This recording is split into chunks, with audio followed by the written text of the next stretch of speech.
sio kuwa cha Mungu tu ndani ya Ramadhani na baada ya Ramadhani cha Mungu umekwisha. La, Ramadhani itufanye tujiandae kwenye ucha Mungu. Baada ya Ramadhani tuwe wacha Mungu kweli. Lakini cha ajabu, kabla ya Ramadhani watu ucha Mungu washauacha, na baada ya Ramadhani ndo kabisa. Sio malengo hayo. Kwa hiyo mimi na wewe tuzinduke, tuendelee katika ucha Mungu. Dumu ala taatillah, dumuni katika kumtii Mwenyezi Mungu. Wala tanqati baada Ramadhan, wala msijike katika kufanya mema baada ya Ramadhan. Ya man aqbalta ila tauba, ewe ambaye unaingia kufanya toba fi Ramadhani, hafidh alaiha ila almamat, hifadhi toba yako hiyo mpaka kufa kwako.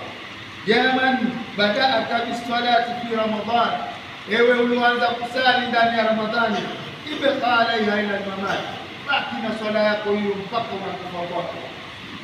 Ya man ta'awwadta naw'an min alkhairat, ewe ambaye ulizoea kufanya kheri ndani ya Ramadhani, wasila na kuunga ndugu na jamaa, walikrami na kufanya ikramu takrima mbalimbali, wasalati wasadaqati walqiyam na kufanya swala, sadaka na kusimama na mambo mbalimbali.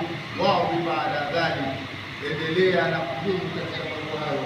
Wala taqta baada Ramadhan, wala usiache baada ya Ramadhan.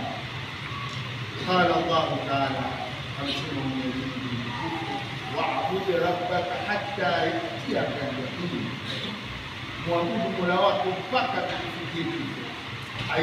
Haitakiwi wewe muabudu Mola wako kwa muda fulani na muda mwingine uache. Muabudu Mola wako mpaka kifo kikukatishe ibada yako. Hivyo ndivyo anavyotakiwa kuwa ni Muislamu.